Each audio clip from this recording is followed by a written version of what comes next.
Am I trying to sell you this camera?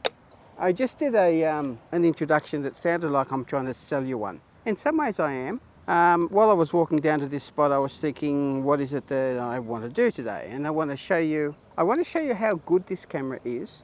I want to show you how to use it. I want to show you how to take care of it in terms of folding it up and opening it and stuff goes. And I wanted to briefly talk about what some of the differences are and why they may or may not matter to you. All Wista 4x5s. Some of them are brown and gold like this. Some of them are black and silver. They're all functionally, except for something that I will talk about in a moment, exactly the same.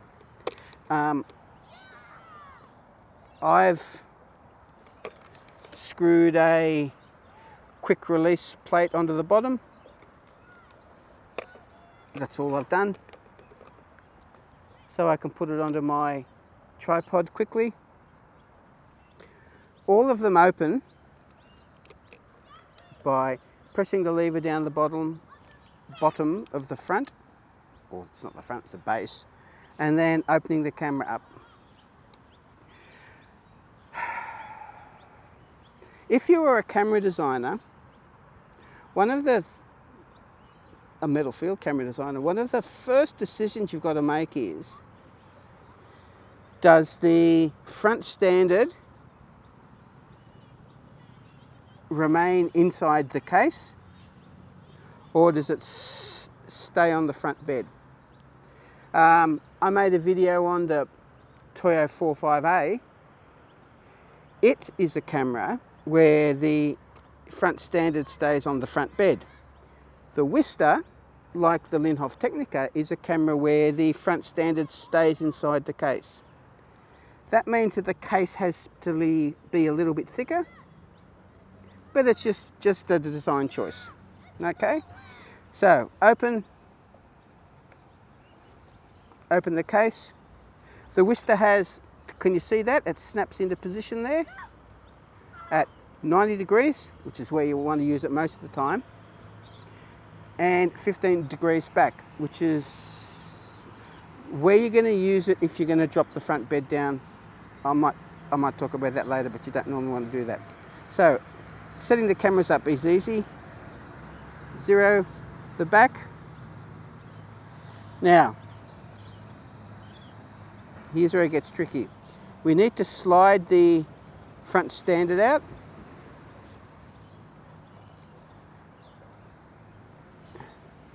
These two locks here, pinch them together, draw the standard out.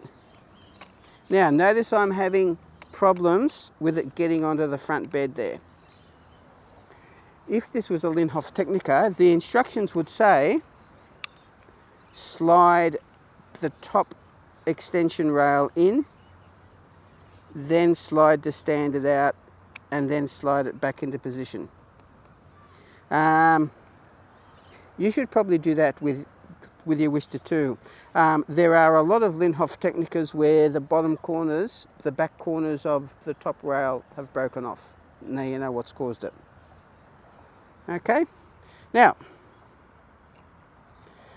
you then draw the standard out to where it needs to be for your lens. You're basically ready to go. There isn't much more to do. That's how easy it is. The Wista uses, that's why I said Linhof. The Wista uses Linhof Technica 4 boards, which makes it extremely convenient. If you're going to buy a lens, buy it already mounted onto a Linhof board. Of course, a Linhof board is going to cost you $90 on top of the cost of the lens. Okay. The front standard.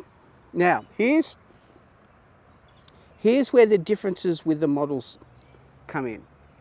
Well, there's two differences. There's a couple of differences. This camera has two knobs on the side. Some of them only have one. These rear knobs, watch the back standard here. See how it's opening? That's for a feature called micro swing. And the idea is you've got very fine control over the swing of the rear. The challenge is, who swings the rear of the camera? Almost nobody. So this feature was on the top of the range cameras. You don't really need it at all. So the top of the range cameras with this feature were the 45D and the 45SP. The cameras that don't have it are the 45N and the 45VX. I've got a 45N which doesn't have it, which is this exact same camera except it doesn't have that. It's fine, I like it. In fact, I prefer it to this one. There is a couple of different features with the SP and the D, which is the main one being there is a geared rise adjustment on the front standard. The 45N doesn't have a rise adjustment.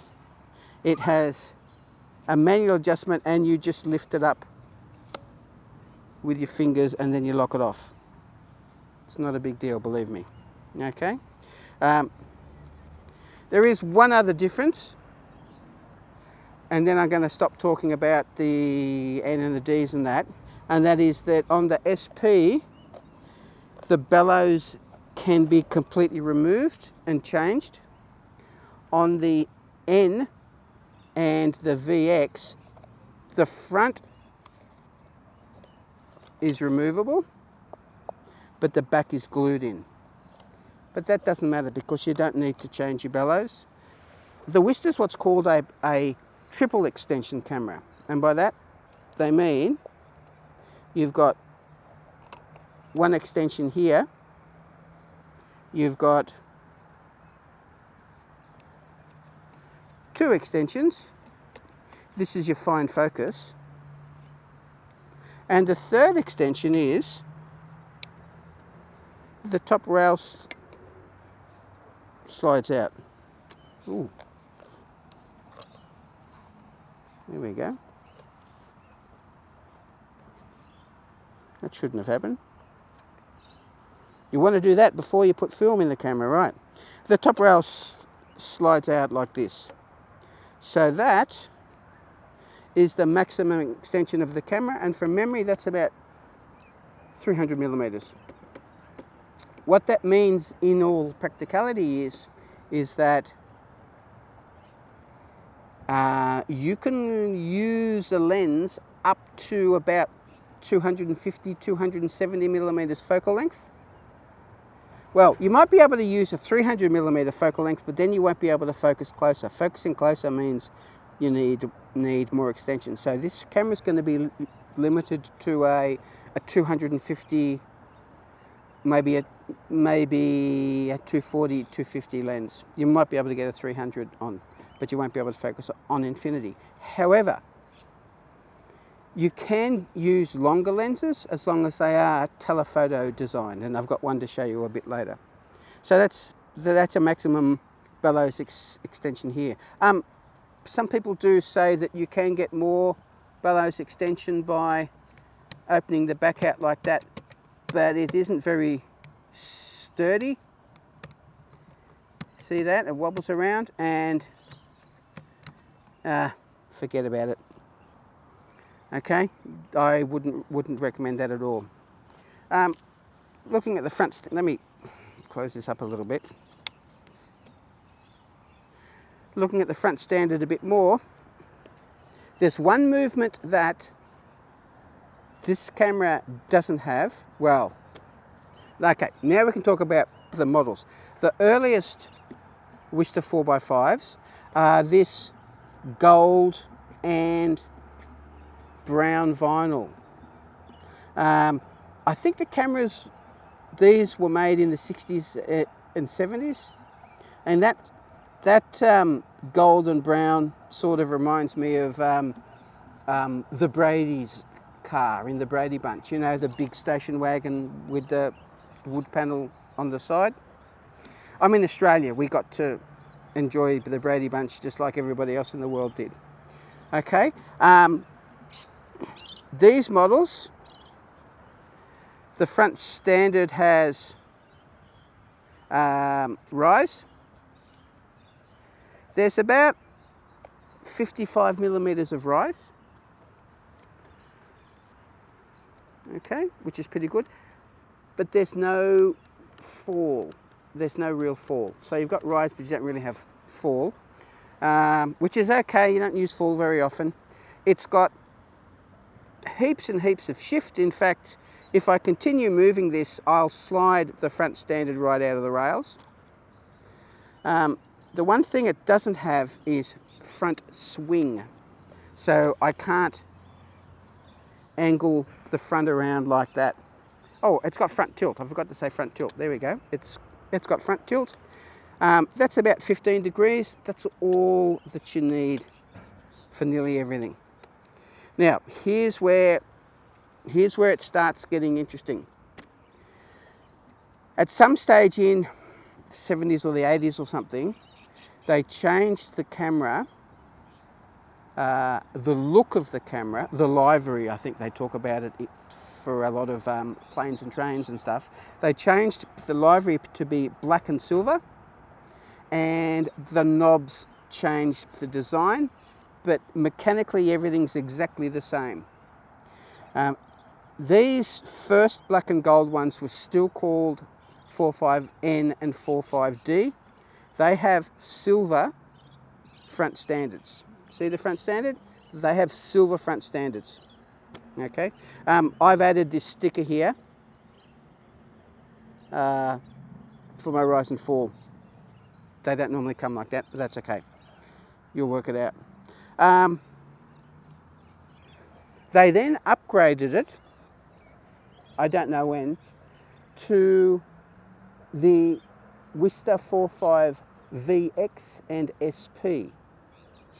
The VX, the N, which doesn't have the micro swim, turned into the VX. The SP turned into the, the D turned into the SP. These are distinguished by, they have a black front standard and there's a shift on it. Okay, there's a shift on it. If I was buying again, I might consider getting a VX, but sorry, did I say shift? Swing, front swing. If I was going to rebuy again, I might consider getting a VX with the front swing, but I've never been limited by this camera at all. Okay, onto the rear. I mentioned that the SP has this micro swing, and I mentioned that it isn't very useful, and the reason for that is that the camera's got swing built into it anyway. See that? So it's already got swing. See that? So you don't need the rear micro swing. My suspicion was that they needed something, they needed a feature to differentiate it from the Linhof Technica, probably. Probably for marketing, probably also to avoid copyright issues. So they invented this micro swing thing, and there you go. So I mentioned that you can get by with simulating front swing using indirect movements. What you would do there is you swing the back. Okay, I've swung the back that way, which now means that my front is swung. Problem is that the axis of the camera's moved, so you've got to then use shift to get it back into the optical alignment, and there you've got your front swing. Okay, so you can do it. Remember to do the shift. One of my first videos made with the 4x5 with the Wista 4.5 that I just finished fixing up.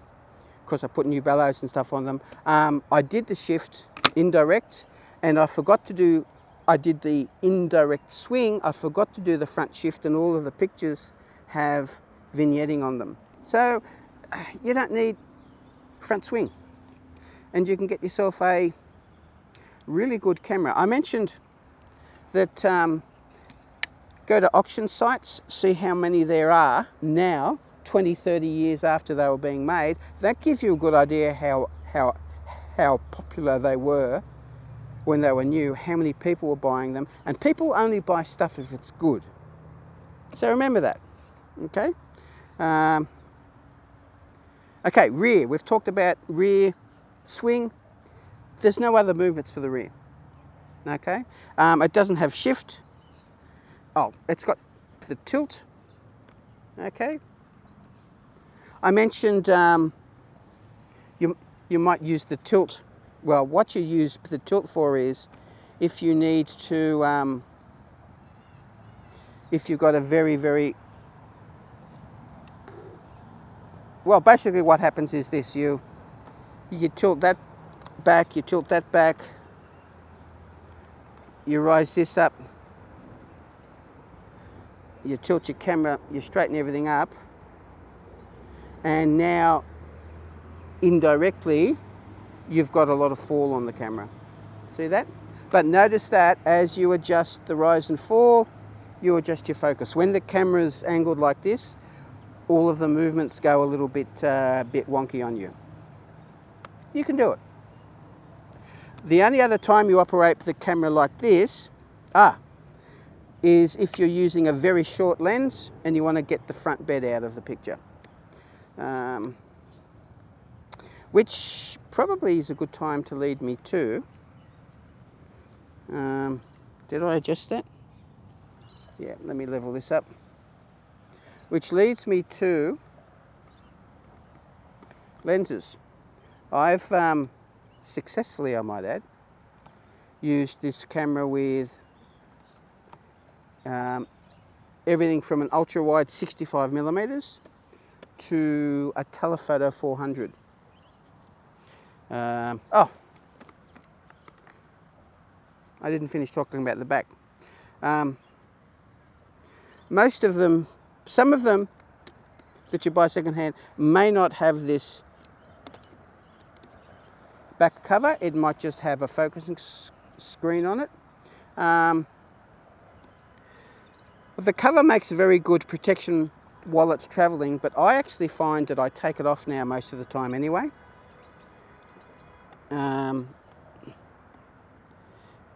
If you can find a bargain and it doesn't have this rear cover, consider buying it. Just be aware that you won't be able to buy the cover separately.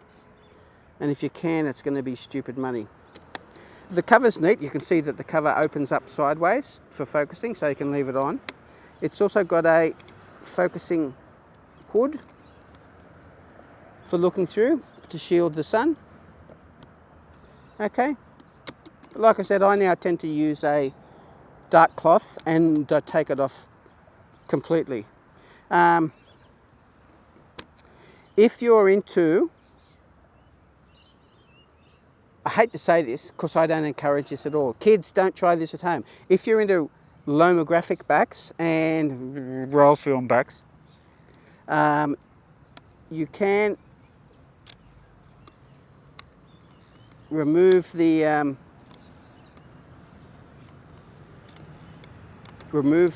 ground glass. Sorry, you can't see what I'm doing. It's a little bit fiddly, and I don't do it very often.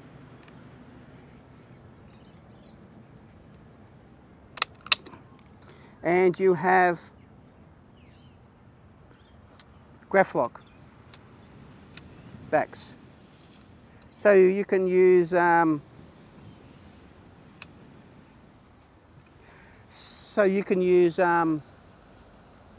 Instax holders, roll film holders, things like that. I'm with roll film holders because I'm not a fan of roll film on large format cameras. I think you're getting the worst of both worlds, but that's just me being a grumpy old man. Okay, what else do I need to tell you? Oh, you'll notice that many of them will have this cable release on the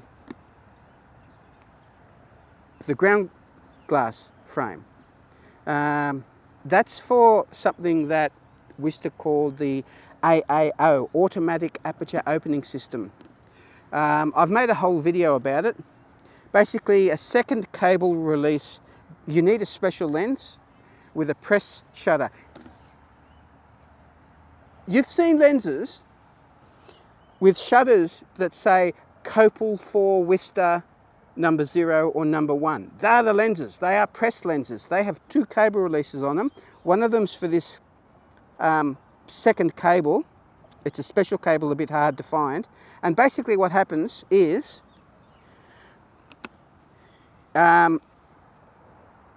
when you've got it hooked up, it automatically opens your lens for viewing. When you put a film holder in, there's a little, can you see it? Can you see that little thing there? There's a little bit of metal poking out that slides back, that is connected to the cable release, and as you push the film holder in, the lens closes the shutter and sets it to the aperture that you've got it set to. It's a press shutter, self-cocking shutter, so you just have to go click, you take your film out, your film holder out, you can put it back in, take the film dark side out, and you can just go click again. I've made a video about it.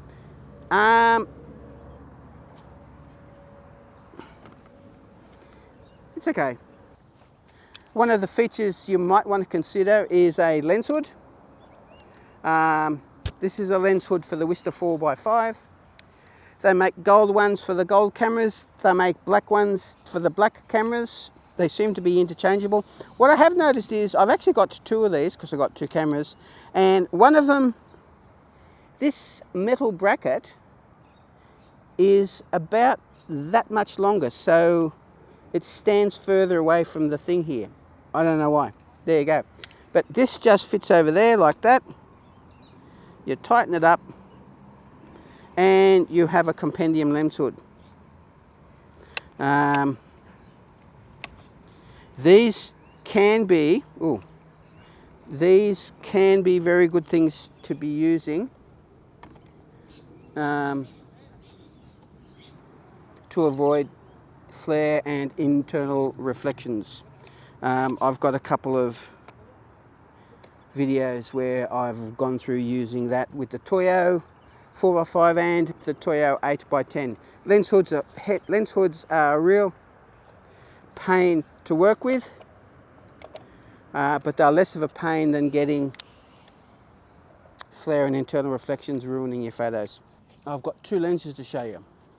The first one is the shortest lens, which is the Fujinon 65mm f5.6. This is in a fairly deep recessed lens board. Okay, this wouldn't work if it was in a flat lens board.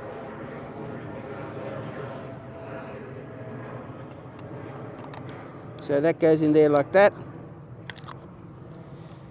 Now, to make this work, I'm going to have to put the lens quite the way back. Whenever you're dealing with a really short lens, you've really got to be concerned about getting your front bed in the picture. It happens. Oh, I forgot about the back. There's a trick. I forgot to tell you about the back. It rotates. How could I forget to tell you about that? Crikey. Yeah, so the Wista 4x5 has a rotating back. There you go. And technically you could maybe use it in an intermediate position, but you might get some vignetting if you do. Okay, so it's got now if you're shooting in portrait, there's quite a good possibility you're going to get your front bed in the picture. There's a couple of things you've got to realise about Linhof lens boards. The centre of the shutter isn't the centre of the circle. See that? It's not. And that's by design. Okay? They were Germans. They made it this way so that there's room at the top to get your finger in to operate the shutter controls. But camera manufacturers keep making cameras with the centre of the circle the optical axis of the camera, so that when you've got it zeroed, the circle is centre. I'm talking about Toyo, I'm talking about Intrepid, every camera that uses a Linhof board. So what you've got to do is this. I mark all of my lenses. Now, there's further confusion. That is that when you buy a flat Linhof board, some of them are going to be offset and some of them are going to be in the centre. And you're talking about 5 millimetres. 5 millimetres of difference. And you might go, it's only 5 millimetres. Well, when you're using a lens like this, okay, this lens in an offset board has got 5 millimetres of fall. What's that going to do to my front bed? It's probably going to put the front bed in the frame. So what you've got to do is, if you're using a board that is offset, you've got to give it 5 millimetres of rise to get the optical centre correct, particularly with this lens. You don't do that, you're going to get the front bed in the frame. Okay, the next thing you've got to do with the front bed, let me quickly focus this to give you an idea.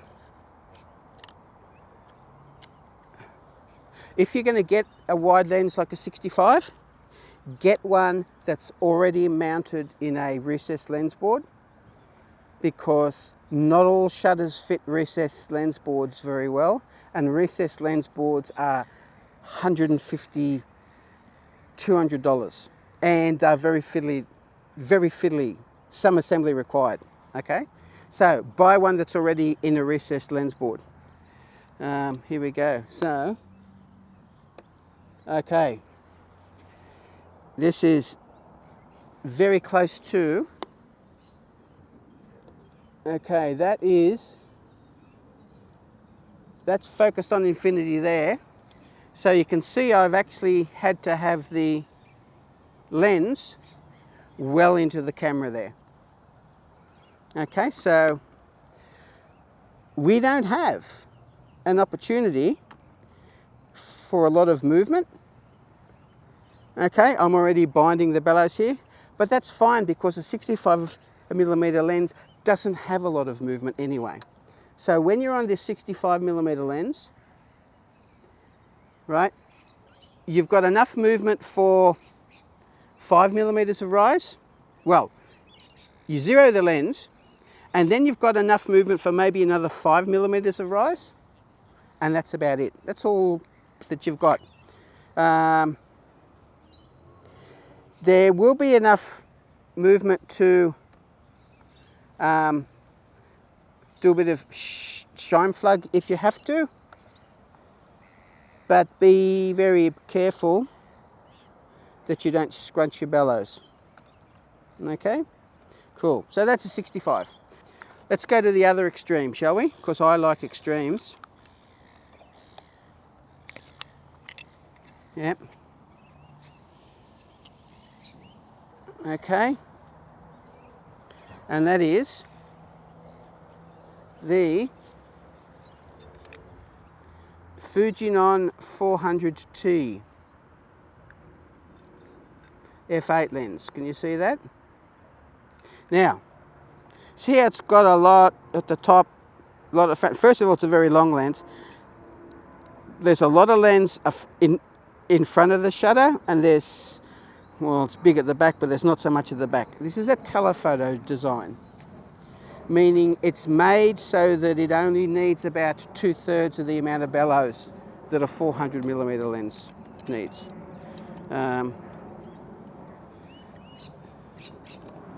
So this lens will only need about 260mm of bellows extension. The camera has 300, so we should be fine. So, but I'm going to have to move everything to the front here. Let me get my loop out. No, not even close. Here we go. So, okay.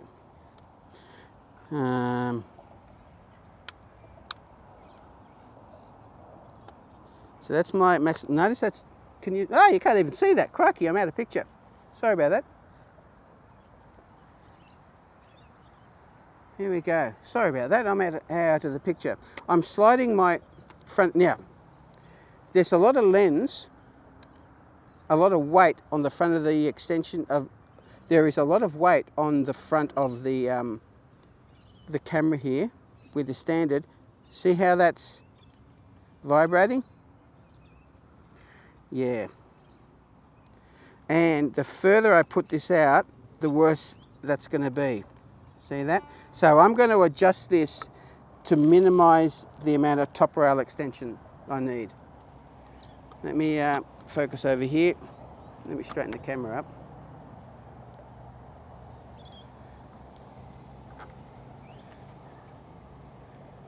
Can you see me? Only just. Oh, here we go, there we go.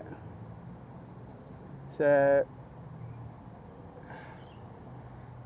there we go. It's the bridge, there's the bridge there, that's infinity there, so that's infinity there. So, I'm going to slide my top rail back a bit.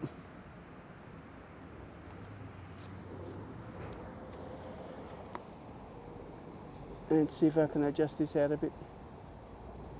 There we go. I can do it quite a bit more. I can get this quite back a little bit more. And if you're using a lens like this, you need to be thinking about how to set the camera up for maximum stability. Okay, only takes a few seconds. Just do it. There we go. So that's right on infinity there. So, now, what does that mean? It means that if I want to do close-up, I've still got, oh well, I've snookered myself here. If I want to do close-up, then I'm going to have to put this right out, aren't I? Yeah. So let me do this back.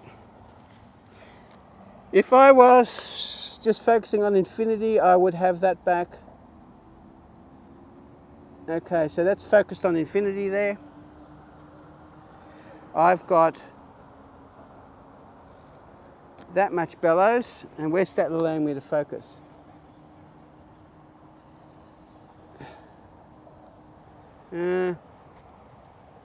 See.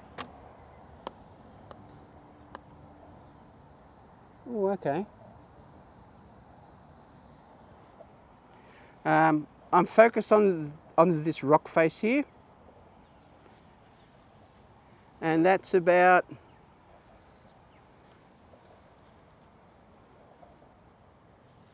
one, two, three, 4, 5, 6 meters away, which might not be enough for a head and shoulders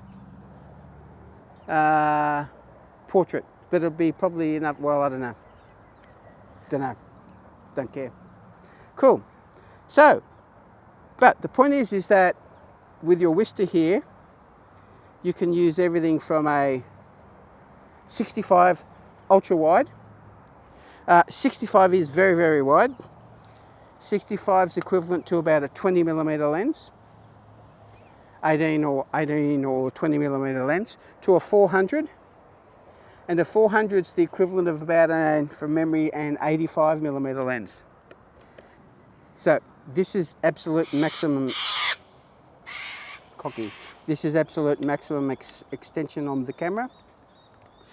Okay, that would be enough for doing something reasonable with a portrait. But if you're doing a portrait, you'd probably be using something like a 250 or a 210,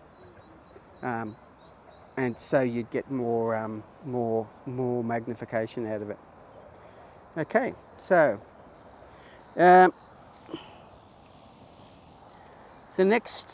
your next concern with any camera, with a bellows camera,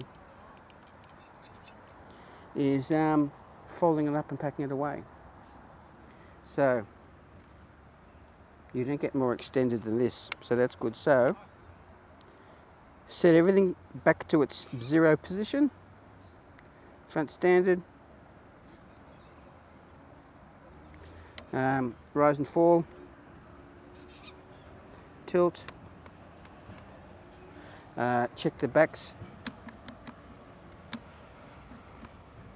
not micro swung. Yep.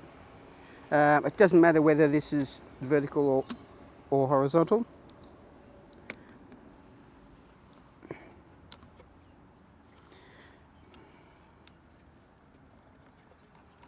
Okay. Focusing rail back in. Gently slide the front standard into the camera. Push it all the way back, being aware of whether there's any sort of nasty noises, resistance or whatever with the bellows. There shouldn't be. If this was a Toyo Field or any other wooden camera, the bellows, the front standard would be folded down and the bellows would be like an accordion, like a slinky, and you'd have to be very careful closing it up.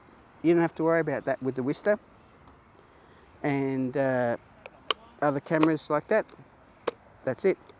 I leave the back knobs open, unlocked, only so that I can set it up quickly. You can tighten those up if you want, doesn't really matter. And pack it up and enjoy. These are great cameras. Bellows, new bellows are available for them. You can either, if you've got a Wista D or SP, let me show you that. I'll show you that. Let me show you that. Here we go. So, on the top here, there are 2 large clips, and the back comes off. Yep, the back comes off. There are 2 swivel clips here, and that releases the back of the bellows. Now, to get the bellows out entirely, I've got to slide the front standard forward, undo the front, feed it from the back, and the whole thing comes out. You can buy new bellows already mounted onto the frames, or you can just buy the bellows and then you glue them onto the frames yourself. Gluing them onto the frames isn't as easy as it looks. You can wreck the bellows, because the bellows need cutting to size and stuff. Give it a go, but if you've got the money, buy a whole new bellows ready to go for a D or an SP, and it fits in like this. There. There.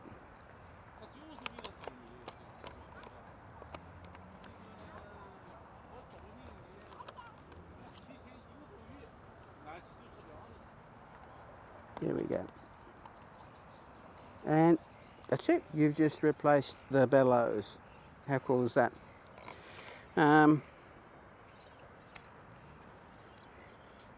I've got a couple of cameras. I've got a Toyo 45A and Wista 45N and an SP.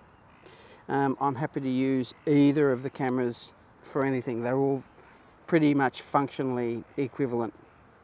They're extremely good cameras. I can do equally good or equally bad work on all of them.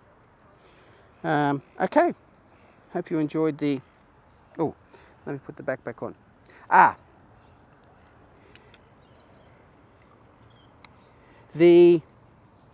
Another difference with the SP, with the DSP and the N and VX is they have interchangeable backs, but the backs aren't interchangeable between the two series of cameras. With the D and the SP, they have these clips on the top here. The N and VX don't. What you do is you rotate that, and then these metal parts slide out, and then this slides away, and you put the other one in, and then you clip them back into place. It's more fiddly. It doesn't have an advantage, and that is that the back of the camera is actually a bit shorter, which means when you're using your short focal length lenses, it can be a little bit further. It can be a bit further along your rail, so it's actually better. The N and the VX is actually a bit better for short focal length lenses. We're only talking 5mm, but sometimes 5mm is all you need. Okay. Thank you very much.